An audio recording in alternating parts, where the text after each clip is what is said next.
వికారాబాద్ జిల్లా తాండూరు మండలం అల్లాపూర్ వాగు సమీపంలో ఓ డ్రైవర్ లారీతో సహా విశ్రాంతి తీసుకుంటుండగా కురుస్తున్న భారీ వర్షాలకు అర్ధరాత్రి ఒక్కసారిగా వాగు నీటి ప్రవాహం ఉధృతంగా ప్రవహించడంతో డ్రైవర్ అప్రమత్తమై లారీ నుండి దిగిపోయాడు. దిగిపోయిన కొద్దిసేపటికే వరద నీటి ప్రవాహానికి లారీ కొట్టుకుపోయింది. విషయం తెలుసుకున్న పోలీసులు వాగు దగ్గరకు చేరుకుని సహాయక చర్యలు చేపట్టారు. అలాగే తాండూరు మండలం అంతరాంతాండాలో ఓ ఇల్లు కూలిపోయింది. ఇల్లు వెనుక వైపు కూలిపోవడంతో ఎవరికీ ఎలాంటి ప్రాణ నష్టం జరగలేదు.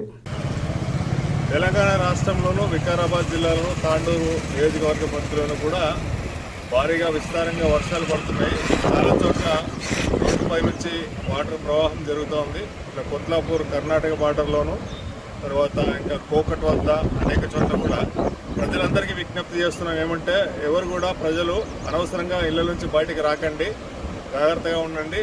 రోడ్డుపై నీళ్లు ప్రవహించే చోట మాత్రం ఎవరు కూడా రోడ్డు దాటే ప్రయత్నం చేయవద్దు.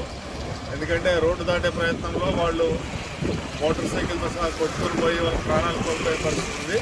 కాబట్టి ఎవరు కూడా మీరు రోడ్డు పైన నీరు ప్రవహించుచున్న చోట ఎవరు కూడా రోడ్లు దాటకండి. 2 వీలర్ కానీ 4 వీలర్ కానీ ఎవరు కూడా.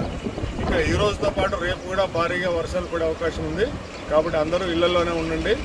మీ పిల్లల్ని కూడా ఎవరిని బయటికి తీసుకురాకండి. పిల్లలు కూడా స్కూల్ గవర్నమెంట్ హాలిడే ఇచ్చింది కాబట్టి అందరూ కూడా ఇళ్లలో ఉండి సురక్షితంగా ఉండండి. ఇది తాండూరు పోలీస్ తరఫున మీ అందరికీ విజ్ఞప్తి.